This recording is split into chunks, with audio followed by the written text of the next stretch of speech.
Hello दोस्तों, इस video के अंदर हम डिस्कस करेंगे एड हॉक आर्बिट्रेशन क्या है और साथ में दूसरा इंस्टीट्यूशनल आर्बिट्रेशन क्या है और फिर दोनों का जो डिफरेंस है वो भी ज़रा देखेंगे। तो सबसे पहले अगर हम बात करें कि एड हॉक आर्बिट्रेशन क्या होती है। देखें, एड हॉक आर्बिट्रेशन एक ऐसी आर्बिट्रेशन होती है जिसमें दोनों जो फरीकैन होते हैं, दोनों जो पार्टीज़ होती हैं, वो क्या करती हैं कि वो सारे आर्बिट्रेशन के प्रोसीजर को खुद ही मैनेज करते हैं, खुद ही जो है ना उसके रूल्स रेगुलेशन बनाते हैं, खुद ही उसको एडमिनिस्ट्रेट करते हैं। ठीक है, उसका प्रोसीजर क्या होगा, किस तरह आर्बिट्रेशन की जाएगी, आर्बिटर कितने होंगे, एक होंगे, दो होंगे, कब प्रोसीडिंग होगी, ठीक है ना, और फैसला कब सुनाया जाएगा, ये सब जितनी भी चीज़ें हैं ये दोनों फरीकैन खुद ही तय करते हैं। ठीक है, यानी ये ऐसा ही है कि आप किसी इंस्टीट्यूशन के पास नहीं जाते, किसी से काम नहीं करवाते, बल्कि आप सारा काम अपने हाथों से करते हैं। तो ये एड हॉक आर्बिट्रेशन ऐसी आर्बिट्रेशन जिसमें दो फरीकैन जिनका आपस में कोई झगड़ा या डिस्प्यूट चल रहा है, वो क्या करते हैं, वो किसी इदारे की या किसी इंस्टीट्यूशन में या किसी ऑर्गेनाइजेशन की तरफ नहीं जाते, बल्कि वो खुद से सारा आर्बिट्रेशन के जो रूल्स रेगुलेशन है उसको मैनेज करते हैं, खुद ही आर्बिट्रेशन करवाते हैं। हाँ, बाज़ औक़ात सिर्फ ये कभी बाज़ औक़ात इतना होता है कि अगर कोई इनको आर्बिटर नहीं मिल रहा होता तो किसी से हेल्प ले लेते हैं कि भाई तुम आर्बिटर बन जाओ। फिर वो कोई इदारा भी हो सकता है, कोई कोई शख्स भी हो सकता है, व्हाटएवर कुछ भी हो सकता है। लेकिन जितने भी मामलात हैं इस आर्बिट्रेशन के, वो सारे के सारे ये खुद देखते हैं। इस हवाले से फिर ये जो एड हॉक आर्बिट्रेशन है ज़रा फ्लेक्सिबल होती है, इसमें कोई पैसा नहीं लगता क्योंकि आपने किसी से काम तो नहीं लेना, किसी से सर्विस तो नहीं लेनी, ठीक है ना। यानी जैसे घर के अंदर क्या होता है कि मिसाल के तौर पर चाय है, चाय आप जब आप खुद बनाते हैं, खुद शक्कर, पत्ती वगैरह, दूध लेके आते हैं, तो उसमें पैसा कम लगता है ना। तो बिल्कुल एड हॉक आर्बिट्रेशन में भी ऐसा है। लेकिन जब आप बाहर जाके चाय पीते हैं, रेस्टोरेंट पे जाके पीते हैं या ढाबे ढाबे पे जाके चाय पीते हैं, तो भैजान फिर वो दूध भी उनका, शक्कर भी उनकी, पत्ती भी उनकी, बर्तन भी उनके, ठीक है ना, और बैठने की जगह भी उनकी, तो फिर वो पैसे चार्ज करते हैं आपसे। तो वो एक किस्म की इंस्टीट्यूशनल आर्बिट्रेशन हो गई। लेकिन एड हॉक आर्बिट्रेशन यानी कि खुद से सारे मामलात करना, आर्बिटर भी खुद सेलेक्ट करना, उसके रूल्स रेगुलेशन भी खुद करना। तो ये जो एड हॉक आर्बिट्रेशन होती है ना, ये ज़रा फ्लेक्सिबल होती है, इसमें पैसा भी नहीं लगता। और दूसरा सबसे ज़्यादा चीज़, जो अहम चीज़ है, कि दोनों जो फरीकैन हैं इनको मुकम्मल आज़ादी होती है, मुकम्मल ऑटोनॉमी होती है, वो अपने हिसाब से सारी चीज़ों को लेके चल रहे होते हैं। अब अगर इसका हम एग्जांपल देखें कि दो इंटरनेशनल कंपनीज़ हैं, ठीक है, उन्होंने आपस में कोई जॉइंट वेंचर किया और जॉइंट वेंचर के दौरान फिर इनका आपस में कोई इख्तलाफ हो गया प्रॉफिट के ऊपर, कि वो पहले प्रॉफिट के अंदर जो शेयरिंग थी उनके ऊपर इनका आपस में झगड़ा हो गया।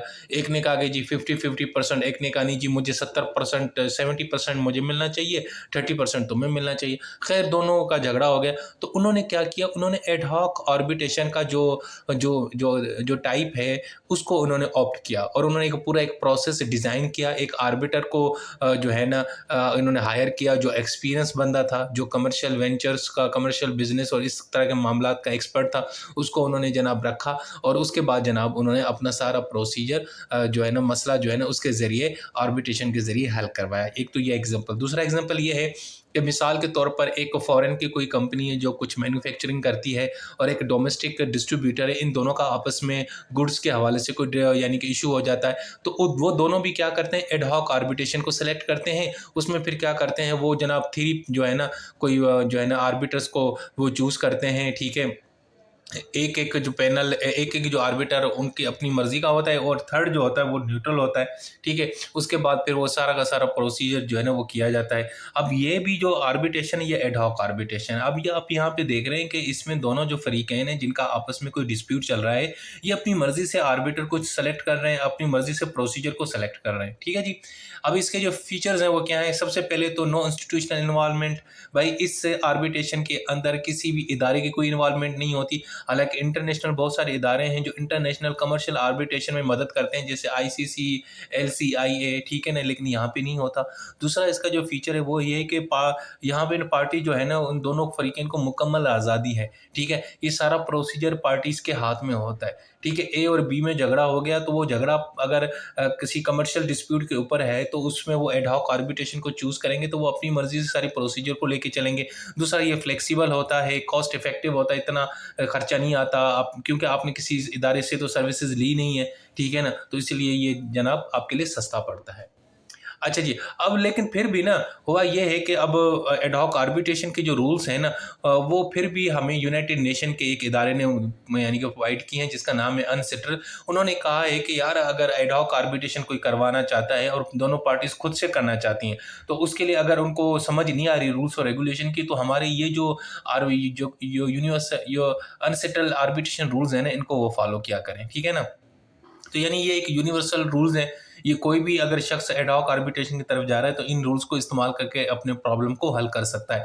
इसके अलावा बाज़ औक़ात ये भी होता है कि अगर आप एड हॉक आर्बिट्रेशन करने जा रहे हैं और इन्वेस्टर और स्टेट, यानी अगर कोई इन्वेस्टर कंपनी है और एक हुकूमत, इन दोनों के बीच में झगड़ा हो गया, तो वो अपनी जो है ना इन्वेस्टमेंट ट्रीटीज़ के ज़रिए भी ज़रिए ना एड हॉक आर्बिट्रेशन को चूज़ कर सकते हैं। इसके अलावा जो कमर्शियल कॉन्ट्रैक्ट होते हैं उसमें भी आप लोग, अगर कोई 2 कंपनीज़ हैं आपस में कोई कमर्शियल कॉन्ट्रैक्ट कर रही है, तो उसमें वो एड हॉक आर्बिट्रेशन का जो ऑप्शन है वो यूज़ कर सकती हैं। इसके अलावा permanent court of arbitration is appointing authority. बाज़ औक़ात ये भी होता है एड हॉक आर्बिट्रेशन में, जब दोनों पार्टीज़ किसी आर्बिटर के ऊपर यानी कि वो एग्री नहीं होते, तो वो जनाब क्या है कि कोई कोई अपॉइंटिंग अथॉरिटी की मदद लेते हैं, जिसे आजकल हमारे यहाँ परमानेंट कोर्ट ऑफ आर्बिट्रेशन है, तो वो आपको आर्बिटर प्रोवाइड कर देता है। आप उसकी जो है मदद या सर्विसेज़ ले सकते हैं। अच्छा जी, उसके बाद है इंस्टीट्यूशनल आर्बिट्रेशन। यार ये बिल्कुल उसके अपोज़िट है। इंस्टीट्यूशन यानी इंस्टीट्यूशन के ज़रिए जब आर्बिट्रेशन कराते हैं, ये सिंपल ही है कि जो चाय आप घर बनाते हैं वही आपने बाहर जाके ढाबे से पी ली, तो अब वो ढाबे है ना, उसके अपने रूल्स रेगुलेशन, उसकी अपनी सफाई है भाई। उसका अपना दूध है, वो कहीं से दूध लेके आता है, उसमें पानी मिलाता है, पत्ती कौन-सी इस्तेमाल करता है, शक्कर कौन-सी इस्तेमाल करता है, बर्तन उसके मैले हैं या खराब हैं, जो भी हैं, लेकिन फिर आपको वो पीनी पड़ेगी और आपको पैसे देने पड़ेंगे। अब फिर आपको क्या होता है, आप फिर बाउंड हो जाते हैं। फिर आप जब इंस्टीट्यूशनल आर्बिट्रेशन करवाते हैं, तो फिर इंस्टीट्यूशन के रूल्स और रेगुलेशन को आपने फॉलो करना होता है, ठीक है? तो ये सारा का सारा जो प्रोसीजर है, आपने सिर्फ पैसे जमा कराने हैं, आपको आर्बिटर भी मिल जाएगा, उनके रूल्स और रेगुलेशन भी मिल जाएँगे और वो उनके जो फैसले होंगे, वो भी जनाब आप इन्फोर्स करवा सकेंगे, क्योंकि जब आप किसी इदारे के ज़रिए आर्बिट्रेशन करवाते हैं तो उसके फैसले इन्फोर्स कराना जो है ना वो इदारे की ही ज़िम्मेदारी होती है और फिर ये आपके लिए ज़्यादा आसान होता है। सो बहुत सारे लोग जो है ना वो इंस्टीट्यूशनल आर्बिट्रेशन की तरफ ही जाते हैं। उनके लॉजिस्टिक भी उनका होता है, फ्रेमवर्क भी उनका होता है, ईच एंड एवरीथिंग उनका होता है, बस आपने पैसे देने हैं।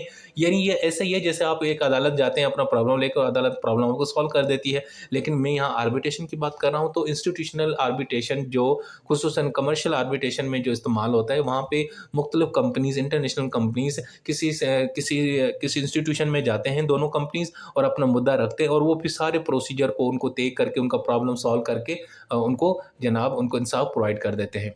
ठीक है? अब इसके साइलेंट फीचर्स क्या हैं? सबसे पहले कि एस्टेब्लिश्ड रूल्स एंड प्रोसीजर। ये जो इंस्टीट्यूशंस हैं इनके अपने-अपने रूल्स और प्रोसीजर और उनको आपने फॉलो करना होता है, ठीक है? जैसे London Court of International Arbitration है, इसके अलावा इंटरनेशनल चैम्बर ऑफ कॉमर्स है, इनके अपने-अपने रूल्स और रेगुलेशंस आपको फॉलो करने पड़ेंगे। दूसरा, एडमिनिस्ट्रेटिव सपोर्ट, एडमिनिस्ट्रेशन, मैनेजमेंट वो सारी उन्होंने करनी, ये आपका सर दर्द नहीं होगा क्योंकि भैया आपने पैसे दिए तो आप वही सारा कुछ करेंगे। दूसरा, ये न्यूट्रल होते हैं और ये एक्सपर्ट लोग होते हैं। जब आप एड हॉक आर्बिट्रेशन करते हैं ना, तो आपको पता नहीं कोई बंदा अच्छा मिले ना मिले, और दूसरा आपने कौन से प्रोफेशनल आर्बिट्रेशन के एक्सपर्ट हैं, तो ये तो आपके लिए वो बड़ा प्रॉब्लम रहता है थोड़ा बहुत। लेकिन जब आप इंस्टीट्यूशन के ज़रिए आर्बिट्रेशन कराते हैं तो भई ये इनका काम ही यही होता है इंस्टीट्यूशन का, तो इसलिए ये एक्सपर्ट लोग होते हैं, न्यूट्रल भी होते हैं। और दूसरा ये है कि इनके जो फैसले हैं ना, जो आप किसी इदारे के ज़रिए आर्बिट्रेशन करवाते हैं, उसका जो अवार्ड आता है उसको इन्फोर्स करवाना बहुत ईज़ी होता है, ठीक है? क्योंकि ये इंस्टीट्यूशन है। जब आप एड हॉक में कोई फैसला आता है ना, एड हॉक आर्बिट्रेशन कहते हैं, तो क्योंकि वो सारा मामला आपने खुद ही तय किया होता है, मैनेज किया होता है, तो उसका फैसला मैनेज करवाने में, इन्फोर्स कराने में आपको थोड़ा बहुत टाइम लगता है, मुश्किलात पेश आती हैं। लेकिन इंस्टीट्यूशनल आर्बिट्रेशन का जो फैसला आता है आर्बिट्रेशन के नतीजे में, उसको इन्फोर्स कराना बहुत ही ईज़ी होता है और आप रिलैक्स होते हैं कि यार ये इंस्टीट्यूशन ही खुद ही कराएगा, ये इसी की ज़िम्मेदारी है। ठीक है जी? अब इसका example international chamber of commerce, आपने नाम सुना हुआ है, बहुत ही कमाल का आर्बिट्रेशन का इंस्टीट्यूशन है, ठीक है? ज़्यादातर ये कमर्शियल जो कॉन्ट्रैक्ट हैं, खुसूसन कंस्ट्रक्शन, ट्रेड, कॉर्पोरेट ट्रांजैक्शन, इनमें लोगों की ये ना मदद करता है, उनके आर्बिट्रेशन के मामलात को देखता है। इसके अलावा हमारे पास London Court of International Arbitration है, ठीक है? वहाँ पे भी बहुत सारी इंटरनेशनल कंपनीज़ जाती हैं, खुसूसन वो कंपनीज़ जिनका काम फाइनेंशियल सर्विसेज़ है, एनर्जी है या मैरीटाइम इंडस्ट्री का मामलात है। ठीक है जी। अब मैं आपको ज़रा इन दोनों का बीच में डिफरेंस बताता हूँ। सबसे पहले administrative support. By institutional arbitration में आपको एडमिनिस्ट्रेशन की सारी सपोर्ट मिलेगी, मैनेजमेंट मिलेगी, आपको कोई दिक्कत नहीं होगी। लेकिन एड हॉक में सारा कुछ आपने खुद ही मैनेज करना पड़ेगा, ठीक है। इवन कि कुर्सियाँ और टेबलें और कमरे भी खुद ही मैनेज करने पड़ेंगे। वो जो आर्बिटर का जो पानी होगा ना, दवा दारू पानी, वो भी खुद ही मैनेज करना पड़ेगा। लेकिन इंस्टीट्यूशन में ऐसा कुछ नहीं होगा, वो सारी की एडमिनिस्ट्रेटिव सपोर्ट उस इदारे का सरदर्द है। दूसरा प्रोसीजर रूल। इंस्टीट्यूशनल आर्बिट्रेशन में भी जो प्रोसीजर रूल्स हैं वो इदारे के खुद के होंगे, आपको उनको फॉलो करना पड़ेगा। लेकिन एड हॉक में आपको खुद को बनाने पड़ते हैं। अच्छा, appointment of arbiters. Institution arbitration में इंस्टीट्यूशन वाले खुद आपको आर्बिटर्स की लिस्ट देते हैं। उनके पास एक्सपर्ट्स लोग बैठे होते हैं आर्बिटर, जिनको पता होता है कि लोगों के प्रॉब्लम किस तरह हल करने हैं। लेकिन यहाँ पे जो है ना, आप डायरेक्टली किसमें, एड हॉक में आप अपने डायरेक्ट जो है ना आर्बिटर अपॉइंट कर सकते हैं। लेकिन बाज़ औक़ात किसी अपॉइंटिंग अथॉरिटी को भी इस्तेमाल कर सकते हैं। Cost structure. यार ये जो है ना इंस्टीट्यूशन आर्बिट्रेशन, ज़रा थोड़ी बहुत इसमें फीस लगती है, ज़ाहिर बात, वो इतनी आपको सर्विस प्रोवाइड कर रहे हैं।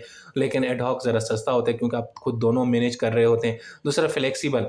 अच्छा जी, ये इंस्टीट्यूशनल जो आर्बिट्रेशन है ये ज़्यादा फ्लेक्सिबल नहीं है as compared to ad hoc. Ad hoc में तो आपका अपना एक मर्ज़ी है ना, अपनी मर्ज़ी से स्टार्ट किया, कब स्टार्ट किया आर्बिट्रेशन, कब नहीं की, दोनों पार्टीज़ हैं, मर्ज़ी से अपना काम चला रही हैं।